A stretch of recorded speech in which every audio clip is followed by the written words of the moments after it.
এইকেইদিনৰ ভিতৰত কিছুমান ছ'চিয়েল মিডিয়াৰ থ্ৰুৱেদি উপেন্দ্ৰনাথ ব্ৰহ্ম নামত দিল্লীত এটা ৰাস্তাৰ নামাকৰণ উপেন্দ্ৰনাথ ব্ৰহ্ম মাৰ্গ নামেৰে নামাকৰণ কৰাটো সহ্য কৰিব পৰা নাই আৰু অসমত বিভিন্ন বাতৰি কাকতত এই উপেন্দ্ৰনাথ ব্ৰহ্ম মাৰ্গ নামকৰণ কৰাটো এডভাৰটাইজমেণ্ট কৰা হৈছিল।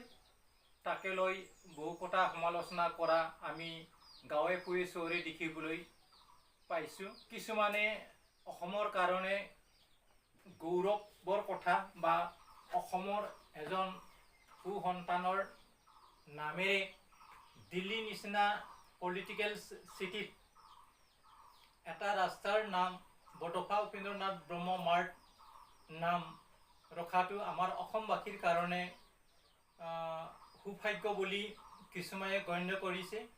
কিছুমানে এই উপেন্দ্ৰনাথ ব্ৰহ্মৰ নামৰ যিটো ৰাস্তা আৰু তেওঁৰ যিটো আদৰ্শক সন্মান জনাই অসম চৰকাৰ আৰু বিটিআৰ চৰকাৰ লগতে চেণ্ট্ৰেল গভৰ্ণমেণ্টে কেন্দ্ৰীয় চৰকাৰে তেওঁৰ যিটো আদৰ্শ এই আদৰ্শটো ভাৰতবৰ্ষৰ লগতে পৃথিৱীত জীৱিত কৰি ৰখাৰ যিটো চাৰ্টত দিল্লীত মাননীয় গৃহমন্ত্ৰী অমিত শ্বাহদেৱে এই বডোফা উপেন্দ্ৰনাথ ব্ৰহ্মৰ যিটো ষ্টেচু তাক উদ্বোধন কৰি দিয়া হৈছিল। তাৰ পিছত ছ'চিয়েল মিডিয়া আৰু কাগজে পত্ৰই প্ৰচাৰ কৰা হৈছিল। তাকে লৈ বজালী চাব ডিভিশ্যনৰ অধীনত থকা এজন ৰঞ্জিত ডেকা নামৰ এজন ব্যক্তিয়ে উপেন্দ্ৰনাথ ব্ৰহ্মক নজনাকৈ তেওঁ অসমবাসীক তেওঁক সন্ত্ৰাসবাদী এজনক কিয় ইমান সন্মান জনাব লাগে আৰু বডোফা উপেন্দ্ৰনাথ ব্ৰহ্মক তেওঁ কি আখ্যা তেওঁ নিজৰ ফেচবুক প্ৰফাইলৰ থ্ৰুৱেদি তেওঁ অসমবাসীক এজন সন্ত্ৰাসবাদী বুলি আখ্যা দিবলৈ ওলাইছে বা তেওঁ প্ৰচাৰ চলিছে। ৰঞ্জিত ডেকা নামৰ এই শিক্ষক এজন শিক্ষক হিচাপে এটা জাতিক বা এজন মানুহক যেনেকৈ সন্মান দিব লাগে আৰু শিক্ষাৰ অৰ্থ কি আৰু শিক্ষকৰ অৰ্থ টিচাৰৰ শব্দৰ মাজত কি শব্দ লুকাই আছে ইয়াক তেওঁ বোধহয় ভালদৰে নজানে, যাৰ বাবে তেওঁ নজনাৰ কাৰণে শিক্ষাৰ মানদণ্ডটো নোহোৱা কৰি আৰু নিজে শিক্ষাৰ লগত জড়িত হৈ আজি বহু ছাত্ৰক শিক্ষাদান কৰি আহিছে। এই ল'ৰাবিলাকক তেওঁ কেনেকৈ কেৰেক্টাৰ বিল্ডিঙৰ সম্পৰ্কে শিক্ষা দিব পাৰিছে বা কেনেকৈ জ্ঞান দি এজন মহান ব্যক্তি বনোৱাৰ তেওঁ দায়িত্ব লৈছে এইটো আমাৰ সন্দেহজনক। ইয়াৰ কাৰণে অসমৰ মাননীয় মুখ্যমন্ত্ৰী হেমন্ত বিশ্ব শৰ্মা দেৱে অনতিপলমে ৰঞ্জিত ডেকাৰ কথাৰ ওপৰত অধ্যয়ন কৰি তেওঁৰ ওপৰত কি শাস্তি দিয়া যায় আৰু তেওঁ অসমবাসীক বা অসমীয়া জাতিক বা বড়ো জাতিক যিটো উন্নয়নমুখী হোৱাটো তেওঁ নিবিচাৰে। গতিকে আমি দেখিবলৈ পাওঁ বড়োসকলে বা জনজাতিসকলে অসমীয়া সম্প্ৰদায়ৰ মানুহক আজিলৈকে বিগ ব্ৰাদাৰ বুলি সন্মান জনায়, কিন্তু আমাৰ কিছুমান অসমীয়া ভাই ভনীবিলাকে আমাক ট্ৰাইবেল জনগোষ্ঠীক স্মল ব্ৰাদাৰ হিচাপে যেনেকৈ আঁকোৱালি ল'ব লাগিছিল, মৰম কৰিব লাগিছিল, সন্মান জনাব লাগিছিল, তেনেকুৱা সন্মান জনোৱা আমি দেখিবলৈ পোৱা নাই।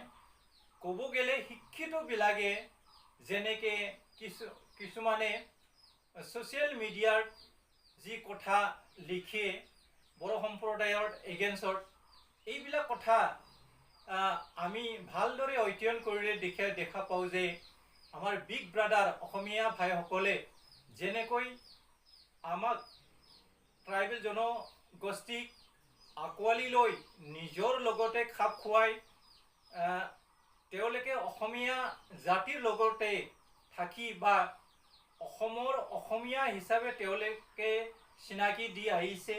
আমি জানো ৫,০০০ বছৰ আগতে বড়োবিলাকে এই উত্তৰ পূৰ্বাঞ্চলত আহিছে আৰু ১৮শ শতিকাত তেওঁলোকে বা বিভিন্ন জনগোষ্ঠী অসমত প্ৰৱেশ কৰিছে।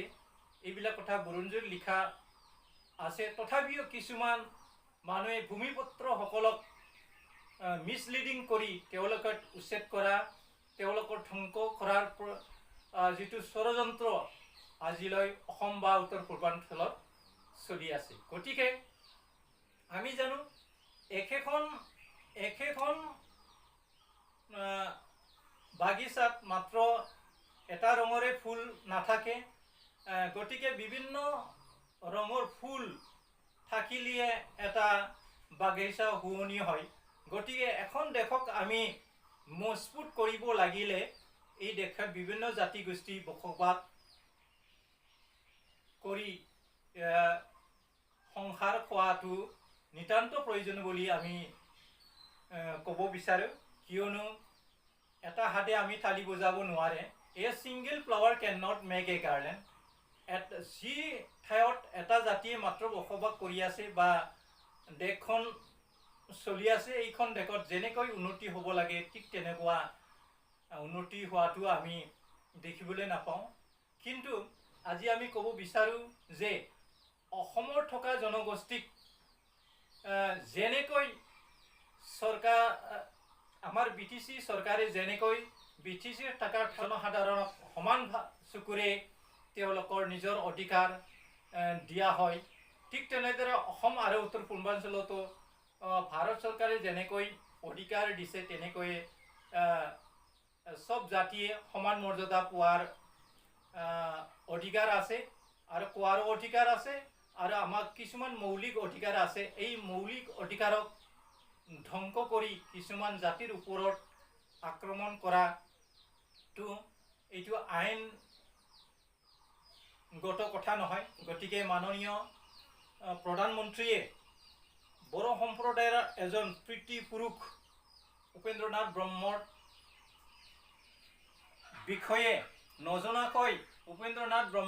বিষয়ে নজনাকৈ এজন শিক্ষকে যিটো মন্তব্য কৰিছে, এইটো বড়ো জাতিৰ কাৰণে বা ট্ৰাইবেল জনগোষ্ঠীৰ কাৰণে হজম কৰি থাকিব পৰা এটা ঘটনা নহয়। তেওঁ লিখিছে, চাওক, মই স্ক্ৰীণত আপোনালোকক দেখুৱাই আছে ৰঞ্জিত ডেকা হাই সন্ত্ৰাসবাদী এজনক ইমান সন্মান, কিমান মানুহ যে বোমা বাৰুদেৰে জীৱনৰ শেষ কৰি দিছিল, ঘৃণা বিদ্বেষ হিংসাৰে বাতাবৰণ বিষাক্ত কৰিছিল, এটা আৱস্তৱত উদ্ভিদ দাবীৰে এই দাবী পূৰণ হ'ল। আন কি আদৰ্শৰ সমাজত এৰি গ'ল, যাৰ আদৰ্শ উদ্ধৃত হৈ বড়ো জাতিক প্ৰগতিৰ পদত অগ্ৰসৰ হ'ল। হাস্যকৰ অশুভ বাৰ্তা। তেওঁ কি কথাৰে ক'ব বিচাৰিছে যে উপেন্দ্ৰনাথ এটা অস্ত্ৰধাৰী সংগঠনৰ লগত জড়িত থকা এজন ব্যক্তি নহয়। এখেতে নিখিল বড়ো ছাত্ৰ সন্থাৰ সভাপতি দায়িত্ব লৈ কাম কৰি আছিল। লগতে BTCত থকা সকলো জনগোষ্ঠীক লিভ এণ্ড লেট লিভ, নিজে জীয়াই থাকক আৰু আনকো জীয়াই থাকিব দিয়ক, এই শ্লোগানেৰে BTCখন উন্নয়ন কৰাৰ যিটো সপোন দেখিছিল, কিন্তু তেওঁৰ যি সপোন, তেওঁ সপোন দেখাৰ সময়তে তেওঁৰ সপোন সফল নহ'ল। তথাপি বড়ো জনগোষ্ঠী আৰু বিভিন্ন জনগোষ্ঠীৰ সহায়ত আজি মাননীয় হাগ্ৰামা মহিলাৰী দেৱে যিকোনো প্ৰকাৰে বড়োবিলাকৰ স্বাধীন বা পৃথক বড়ো ৰাইজৰ দাবীৰে BLT নামৰ সংগঠন খুলি তেওঁ বহু বছৰ আন্দোলন কৰাৰ বিনিময়ত আজি ভাৰত চৰকাৰে বড়োবিলাকক PTC নামেৰে এখন সুকীয়া কাউন্সিল 6 শিডিউলৰ অধীনত দিয়া হৈছিল। এই 6 শিডিউলৰ অধীনত থকা 35 লাখ জনসাধাৰণে BTCৰ মানুহ আৰু 2003 10 ফেব্ৰুৱাৰীৰ একৰ্ড হোৱাৰ টাইমৰ সময়ত যিবিলাক BTCত বসবাস কৰি আছিল তেওঁলোকে BTCৰ বাসিন্দা বুলি মাননীয় হাগ্ৰামা মহিলাৰী দেৱে লিখিতভাৱে তেওঁলোকৰ অধিকাৰ দিছিল। যিটো অধিকাৰৰ কথা live and let live Upendranath ব্ৰহ্মই তেওঁলোকক শিকি গৈছিল। কিন্তু তেওঁ বটফা উপেন্দ্ৰনাথ ব্ৰহ্মৰ সম্পৰ্কে নজনাকৈ এজন শিক্ষিত মানুহে যেনেকৈ কথা কৈছে এইটো গ্ৰহণযোগ্য হোৱা নাই। তেওঁ জনাটো দৰকাৰ বড়োবিলাকৰ যাক পিতৃপুৰুষ বুলি আখ্যা দিয়া হয় তাক এনে কুমন্তব্য দি বড়ো জাতিক অপমান কৰাটো এইটো ভাল কথা হোৱা নাই। গতিকে তেওঁ উপেন্দ্ৰনাথ সম্পৰ্কে অধ্যয়ন কৰক আৰু উপেন্দ্ৰনাথ ব্ৰহ্ময়ে কি কাম কৰিছিল আৰু উপেন্দ্ৰনাথ সম্পৰ্কৰ জীৱনৰ বিষয়ে তেওঁ জনা দৰকাৰ। মই ক'ব বিচাৰোঁ উপেন্দ্ৰনাথ ব্ৰহ্ম our revered father and symbol of our community instill in us the timeless wisdom of live and let live. However, Mr. Ranjit Dekha, a teacher at Bojali Higher Secondary School, has sparked outrage by labeling Botopha Upendranath Brahmo a terrorist and remarked that not only humiliated our community but also starkly contradicts the value of respect, harmony and inclusivity that we cherish. Same on educated literate teacher Mr. Ranjit Dekha, Pahalgam সন্ত্ৰাসবাদীৰ মানসিকতা আৰু তেওঁৰ মানসিকতাৰ মাজত কোনো পাৰ্থক্য নাই বুলি ফৈলাজে বৰগয়াৰী তেওঁ বড়ো ফিল্মৰ এক্টৰে তেওঁক তেনেকুৱা কথা কৈছে। গতিকে তেওঁক মই উপেন্দ্ৰনাথ সম্পৰ্কে কিছু কথা অৱগত কৰাবলৈ ওলাইছোঁ। বটফা উপেন্দ্ৰনাথ ব্ৰহ্ম a leading legends of Boro community. Elected President Goalpara District APSU 1978 to 79 login তেওঁ গোৱালপাৰা ডিষ্ট্ৰিক্ট APSUৰ প্ৰেচিডেণ্ট হিচাপে কাম কৰিছিল। Elected vice president central APSU 1983 to 84 login তেওঁ কেন্দ্ৰীয় নিখিল বড়ো ছাত্ৰ সন্থাৰ ভাইচ প্ৰেচিডেণ্ট হিচাপে কাম কৰিছিল। Elected President of APSU at the 18th Annual Conference in Reuta, Sariali in 1986. আৰু 18th Annual Conference য'ত ৰৌতাত হৈছিল, এই ৰৌতা হ্ৰদত ৰৌতা কনফাৰেন্সৰ পৰা তেওঁ 1986 লগিন এজ এ প্ৰেচিডেণ্ট সভাপতি হিচাপে কাম কৰিছিল। Launch the Bodoland movement on 2nd March 1987 আৰু 2nd March 1987 বড়োলেণ্ডৰ আন্দোলন তেওঁ ষ্টাৰ্ট কৰিছিল। তেওঁ কলমৰ বলৰে শিক্ষাৰ বলৰে বা আমাৰ ভাৰতবৰ্ষ সংবিধানত বড়োবিলাকত বা অন্য জাতিগোষ্ঠীক যেনেকৈ আৰ্টিকেল 2-3 আৰ্টিকেলত যেনেকৈ ছেপাৰেট ষ্টেট কেনেকৈ পাব পাৰে তাৰ সম্পৰ্কে লিখা আছে।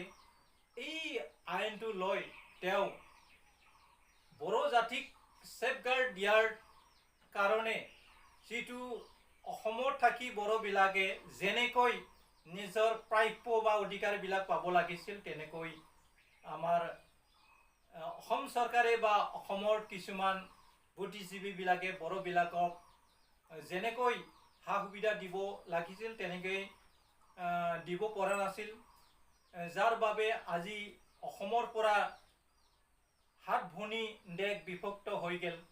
ঠিক তেনেদৰে আমাৰ বিগ ব্ৰাদাৰ অসমীয়াসকলৰ কিছু নেতাৰ ভুলৰ কাৰণে আজি BTC জন্ম হ'ল, Mising autonomous council, Dima Hasao, Rabha Hajong council ইত্যাদি আজি কাউন্সিল জন্ম হ'ব লগা হ'ল। কিন্তু এটা সময়ত যদি আমাৰ বিগ ব্ৰাদাৰবিলাকে নিজৰ ভাই ভনীক ভালদৰে যদি আঁকোৱালি ল'ব যদি নেজানে, তেতিয়াহ'লে এই কাউন্সিলবোৰে একেলগ হৈ এটা সময়ত চবে লগ লাগি পৃথক বড়ো ৰাজ্য যেনেকৈ বড়োবিলাকে বিচাৰিছে তেনেকৈ তেওঁলোকো কাউন্সিলটো পৃথক ৰাজ্য হিচাপে স্বীকৃতি পোৱাৰ কাৰণে আন্দোলন কৰা সময় আহি পৰিছে। গতিকে সময় থাকোঁতে আমি আমাৰ যিটো ভাৰত চৰকাৰে যেনেকৈ আমাক অধিকাৰ দিছে তেনেকৈ অধিকাৰবিলাক চবকে দিয়া যাওক তাকে কামনা কৰিছোঁ। আৰু ৰঞ্জিত ডেকা দেৱে যিটো কথা মন্তব্য তেওঁ কৰিছে, তেওঁ ইয়াৰ ওপৰত স্পষ্টীকৰণ দিব লাগে। তেওঁ কি কথাক লৈ উপেন্দ্ৰনাথ ব্ৰহ্মক এজন সন্ত্ৰাসবাদীৰ লগত তুলনা কৰি, গতিকে ইয়াৰ বিষয়ে তেওঁ নিজৰ ভুলটো স্বীকাৰ কৰি ল'ব লাগে, কিয়নো মানুহ হিচাপে ভুলটো হ'ব পাৰে। গতিকে নেক্সট টাইম যাতে যিকোনো জাতিৰ ওপৰত তেনেকুৱা বেয়া মন্তব্য নিদিয়ে, যেন এজন শিক্ষক হিচাপে শিক্ষকৰ মান মৰ্যাদা আৰু আমি জানো অসমৰ ভিতৰত বজালী মহকুমা বৰ্তমান শিক্ষা জগতৰ ভিতৰত জিলিকি আছে। তেনেকুৱা জাগাত থাকি এই বজালী অঞ্চলটো বদনাম কৰাটো মোৰ হিচাপে এইটো ভাল কথা হোৱা নাই বুলি মই ভাবোঁ। সদু শেষক মই সকলো অসমবাসীক সেৱা জনাই আজিৰ ভিডিঅ'টো এইখিনিটো সমাপ্ত কৰিলোঁ। গতিকে আপোনালোকে কিবা ক'ব লগা কথা থাকিলে আপোনালোকে ইনবক্সত আহি কথা ক'ব পাৰি।